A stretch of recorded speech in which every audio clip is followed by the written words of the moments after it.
Donc pour commencer, là on est sur mon dashboard, donc ça c'est mon compte, donc là vous voyez les différents services que j'ai utilisés dernièrement, que j'ai testé. Nous on va s'intéresser aujourd'hui à Lambda et API Gateway.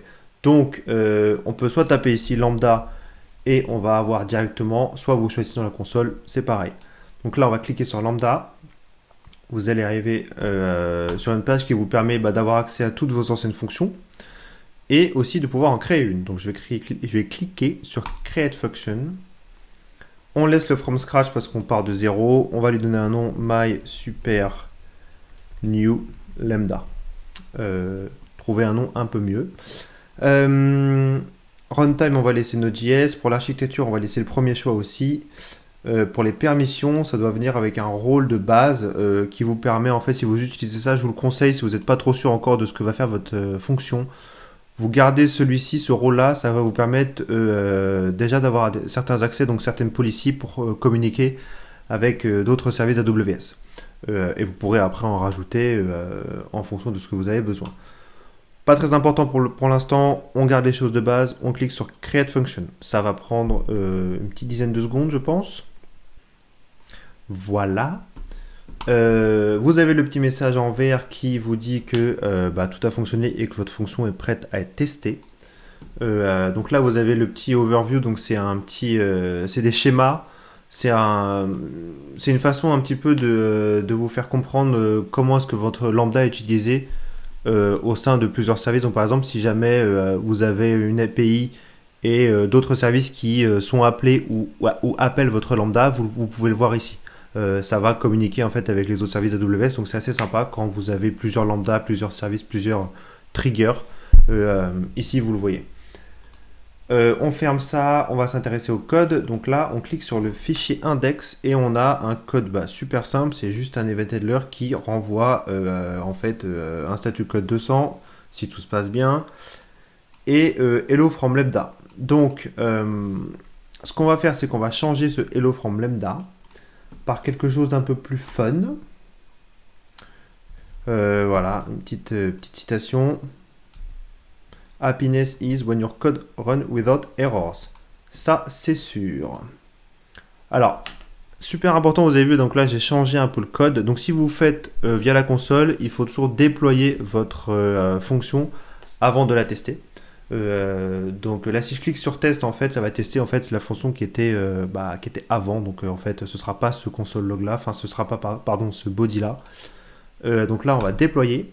On va attendre que ce soit déployé. Donc là, il y a un petit truc bleu. Voilà, c'est vert, c'est déployé. On va fermer ça. Et là, maintenant, on peut tester. Donc pour tester vos lambda, vous avez accès à ce petit pop-up qui vous permet en fait de mettre un nom sur votre test. Donc on va l'appeler test 01.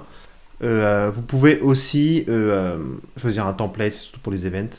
Là, on ne passe pas de paramètres ou de event ou quoi que ce soit. Donc en fait, nous, c'est vraiment un test super simple. On va faire save. Pareil, le test est sauvé et vous cliquez sur test. Donc là, ça a appelé votre fonction et on a bien, du coup, la réponse qu'on attendait avec notre petite quote sympathique. Donc ce qu'on va faire maintenant, c'est que maintenant qu'on a une lambda qui tourne, qui est utilisable, on va la relier à l'API que l'on va créer ensemble. Donc on va dans Service et normalement on devrait avoir, voilà, API Gateway. Je l'ouvre dans une nouvelle page. Hop, ça je ferme, pas besoin. Donc là, pareil, un peu comme Lambda, vous avez accès rapidement en fait à vos API qui sont déjà créés. On va cliquer sur Create API. Nous, ce qu'on va faire, c'est qu'on va créer une API REST. Vous avez plusieurs choix, donc HTTP, WebSocket, etc. Pour pas rentrer dans les détails tout de suite, c'est vraiment un tuto rapide un peu pour qu'on puisse utiliser ces deux services et l'utiliser avec Postman, donc avoir vraiment une API qui fonctionne rapidement. On va utiliser ceci, on va cliquer sur Build, donc REST API, et du coup, vous avez vu Works with the following, Lambda, etc. Donc nous, on a ça, on est content. On va utiliser REST API. Donc on arrive sur, là on reste sur REST évidemment, oui c'est une nouvelle API, on va l'appeler My Super New API, voilà, incroyable nom. Description, c'est pas la peine. Endpoint, c'est pas la peine pour le moment. Il faut juste que ce soit accessible pour votre lambda. Tac. On clique sur créer API, pardon. Donc là, partie importante, on va créer nos ressources et on va créer nos méthodes. Donc, c'était une quote que j'avais. Donc, c'était une citation que j'ai mis dans notre fonction. Donc, on va d'abord créer une ressource qu'on va appeler quote. D'accord. Donc ça va permettre d'avoir, si vous faites un appel à votre API, donc dans l'URL, vous aurez / quote, et vous pouvez avoir des méthodes comme pose, get, et tout ce qui va avec en fait. Donc la quote, alors enable cores, oui, on veut cores, parce qu'on veut pouvoir utiliser cette API avec Postman, avec peut-être une application React, ou peu importe en fait, donc vous devez utiliser cores. On clique sur create resource. On attend, et donc là maintenant qu'on a créé notre ressource quote, on va créer des méthodes. Donc hop, on fait create méthode, ça se met juste en dessous de quote, et là ce que vous faites, c'est que nous on va faire un get, et là vous allez devoir du coup mettre en place certains paramètres. Donc on va faire appel du coup à notre lambda, donc vous laissez lambda. La région, je crois que c'est la même. Et du coup, ce que l'on va faire, donc là, parfois il vous la met automatiquement. Si vous ne la trouvez pas, vous allez dans votre lambda. Et ici, vous avez, donc là, je suis bien dans ma fenêtre lambda, donc c'est ma fonction. Ici, sur la droite, vous avez du coup ce qu'on appelle l'ARN. C'est super important, c'est ce qui vous permet en fait de... c'est l'identifiant de votre fonction. Donc, tac. Et vous avez vu, j'ai copié-collé et ça m'a automatiquement signalé le nom de ma lambda. Donc, je clique dessus. Default timeout, oui, vous pouvez laisser ça comme ça. Et vous cliquez sur Save. Et là, il vous demande, il vous dit voilà, votre lambda API, votre API a besoin d'invoquer votre lambda. Est-ce que vous autorisez ça? Vous dites oui.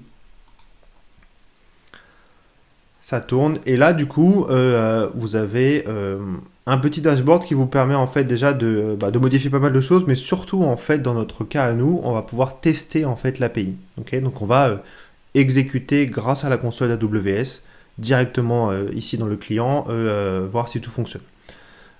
Avant de ensuite prendre l'URL, aller dans Postman et faire comme si réellement en fait vous étiez dans la construction d'un projet pour tester localement. Voilà. Donc là on va cliquer sur test.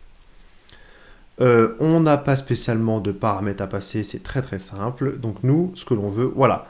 Donc là j'ai cliqué sur test. Et vous avez vu donc request / quote, on est sur une méthode get.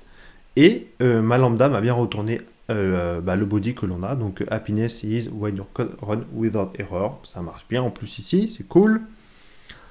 Pas mal d'infos, etc. Vous avez les logs qui pour l'instant nous tout fonctionne, donc on va pas se prendre la tête avec ça. Là le but maintenant, si vous voulez, c'est que maintenant qu'on a créé notre lambda, qu'on a créé notre API, réellement en fait ce que vous voulez essayer de faire, c'est de la tester par exemple avec Postman. Okay, pour faire ceci, là, votre API, elle tourne, elle est dans votre compte, mais il faut la déployer. Vous vous rappelez, c'est comme la fonction lambda. Il faut déployer, ensuite ça fonctionne. Là, c'est pareil. Là, votre API, si je ne clique pas, vous avez vu, si je ne clique pas sur la deploy API, ça ne fonctionnera pas. Vous ne pourrez pas avoir accès, vous n'aurez pas d'URL. Donc là, c'est un nouveau stage. On va l'appeler dev, parce que on va dire que c'est sur on est sur un environnement de dev, donc on va déployer, ça va prendre un petit peu de temps, non, c'était rapide.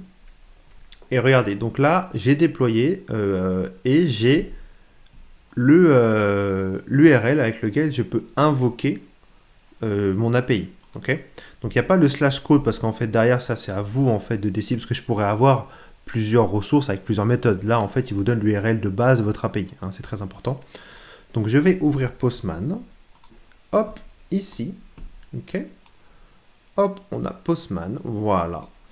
Et le but, en fait, si vous voulez, c'est de pouvoir donc créer, on est sur un get, l'URL, est-ce que je l'ai bien copié? Oui, je l'ai copié. Non, ça c'est mon ARN, je ne l'ai pas bien copié. Donc on retourne là, on clique sur, alors on va sauvegarder ça, hop, on retourne sur ça, hop, on fait comme ça, et là, en fait, du coup, vous copiez-collez l'URL. Là, si jamais je clique sur get, ça ne fonctionnera pas. D'accord?